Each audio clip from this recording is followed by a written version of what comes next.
हरे कृष्ण। देवी दुर्गा की उपासना करने का विशेष समय यानी नवरात्रि, और बस कुछ ही दिनों में ऐसी ही एक विशेष चैत्र नवरात्रि आने वाली है। तो चलिए आज के इस वीडियो में देखते हैं कि इस बार चैत्र नवरात्रि कब आ रही है। इस दिन देवी दुर्गा की पूजा और घट स्थापन करने का मुहूर्त क्या है और अन्य कौन कौन से शुभ समय आ रहे हैं। तो चलिए आज का वीडियो आरंभ करते हैं। नवरात्रि के 9 दिनों में देवी दुर्गा की विभिन्न स्वरूपों में विशेष रूप से पूजा आराधना की जाती है। वैसे तो हिंदू वर्ष में नवरात्रि 4 बार आती है, लेकिन उसमें 2 नवरात्रि गुप्त नवरात्रि कहलाती है और बाकी 2 नवरात्रि मुख्य मानी जाती है। और ये 2 मुख्य नवरात्रि में से एक नवरात्रि चैत्र मास में आती है और दूसरी अश्विन मास में। और अभी कुछ ही दिनों में ऐसी ही परम मंगलकारी चैत्र नवरात्रि प्रारंभ होने जा रही है। इस बार चैत्र नवरात्रि का प्रारंभ होगा 30 मार्च 2025 रविवार के दिन। चैत्र मास की प्रतिपदा तिथि आरंभ हो रही है 29 मार्च शनिवार के दिन शाम 4:27 से और पूरी होगी 30 मार्च रविवार के दिन दोपहर 12:49 पर। सामान्य रूप से नवरात्रि में घट स्थापना प्रातः काल में की जाती है और सूर्योदय के समय में प्रतिपदा तिथि 30 मार्च को उपलब्ध है। इसलिए भी चैत्र नवरात्रि का आरंभ हो रहा है 30 मार्च 2025 रविवार के दिन। इस दिन उत्तर भारत के समय अनुसार ब्रह्म मुहूर्त का समय रहेगा प्रातः 4:42 पर और सूर्योदय होगा 6:18 पर। यदि आप इस दिन अपने घर में देवी की आराधना के लिए घट की स्थापना कर रहे हैं तो घट स्थापन का समय रहेगा प्रातः 6:13 से लेकर 10:22 पर। इस दिन अभिजीत मुहूर्त में घट स्थापन करने का शुभ मुहूर्त है दोपहर 12:01 से लेकर 12:50 के बीच में। इस दिन शाम 4:35 तक रेवती नक्षत्र भी है और शाम 5:54 तक इंद्र योग भी बन रहा है, जो कि किसी भी शुभ कार्य का आरंभ करने के लिए श्रेष्ठ माना गया है। प्रातः काल में देवी की पूजा आराधना करने का समय रहेगा सुबह 5:03 से लेकर 6:13 के बीच में। इस दिन सर्वार्थ सिद्धि योग भी बन रहा है, जो कि शाम 4:35 से लेकर अगले दिन सुबह 6:12 तक रहेगा। संध्या के समय देवी की आरती और पूजा करने का समय है शाम 6:38 से लेकर 7:47 तक। राहु काल का समय है शाम 5:05 से लेकर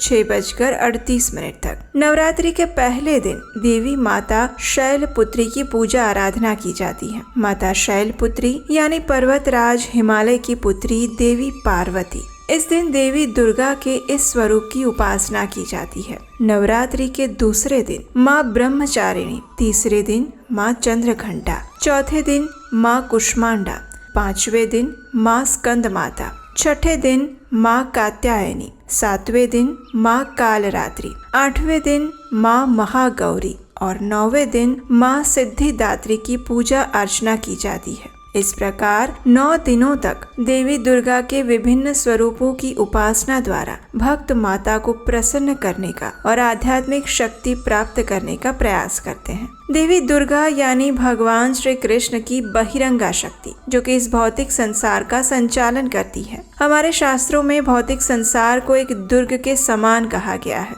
दुर्ग यानी किला, जहाँ से बाहर निकल पाना सरल नहीं होता, और इस भौतिक संसार रूपी दुर्ग का जो संचालन करती हैं, उन्हीं देवी को कहा जाता है माँ दुर्गा, जो अपने हाथ में त्रिशूल धारण करती है। और त्रिशूल यानी वे बद्ध जीवों को 3 ताप यानी 3 प्रकार के शूल यानी कष्ट देकर भगवत धाम वापस जाने के लिए प्रेरित करती है। अधिकतर वे लोग जो इस भौतिक संसार में रहकर सुखों का उपभोग करना चाहते हैं, वे देवी दुर्गा की उपासना करते हैं और उनसे भौतिक कामनाओं की पूर्ति करवाते हैं। लेकिन जो भगवान श्री कृष्ण के भक्त होते हैं, वे दुर्गा देवी की उपासना उनकी विशेष कृपा और भगवान श्री कृष्ण की भक्ति प्राप्त करने के लिए करते हैं, जिससे दुर्गा देवी उन पर प्रसन्न हो और उन्हें इस भौतिक संसार रूपी दुर्ग से बाहर निकालने में सहायता करें। अब आप सभी ने बार बार हमें कमेंट्स में ये लिखकर कहा था कि हम नवरात्रि पर और देवी दुर्गा पर भी कुछ विशेष वीडियो और कथाएं लेकर आए। तो आपकी इच्छा को पूरा करने का प्रयास करते हुए इस बार भी चैत्र नवरात्रि के दौरान हम प्रत्येक दिन उस दिन के देवी दुर्गा के मुख्य स्वरूप की विशेष कथा आपके लिए लेकर आने वाले हैं। तो तैयार हो जाइए और प्रतीक्षा कीजिए आने वाली इस नवरात्रि विशेष कथा श्रृंखला की।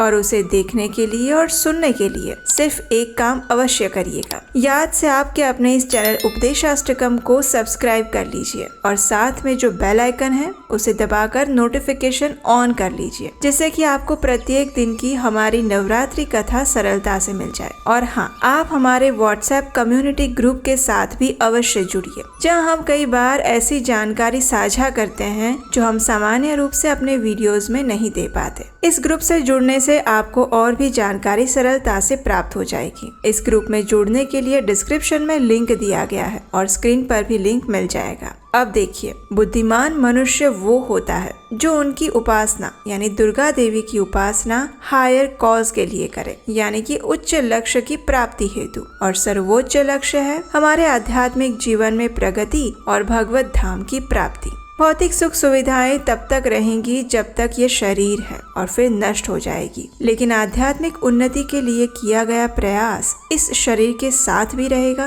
और शरीर खत्म होने के बाद भी। तो इसलिए अगर इस बार आप चैत्र नवरात्रि पर देवी दुर्गा की पूजा आराधना कर रहे हैं तो उनसे अपने परिवार की सुख समृद्धि के साथ साथ आपको भगवान श्री हरि की शुद्ध भक्ति प्राप्त हो, ऐसी प्रार्थना भी अवश्य कीजिएगा। और हमें आशा है कि आपको चैत्र नवरात्रि के विषय में ये वीडियो जरूर अच्छा लगा होगा। अगर ऐसा है तो इसे अपने मित्रों परिवारजनों को अभी शेयर कीजिए और इसे लाइक अवश्य कीजिएगा। इससे हमारा आत्मविश्वास बढ़ता है और सही वैदिक प्रमाणभूत जानकारी अधिक से अधिक लोगों तक सरलता से पहुंच सकती है। और हम आपसे मिलेंगे इस चैत्र नवरात्रि की अन्य कथाओं के साथ बहुत जल्द।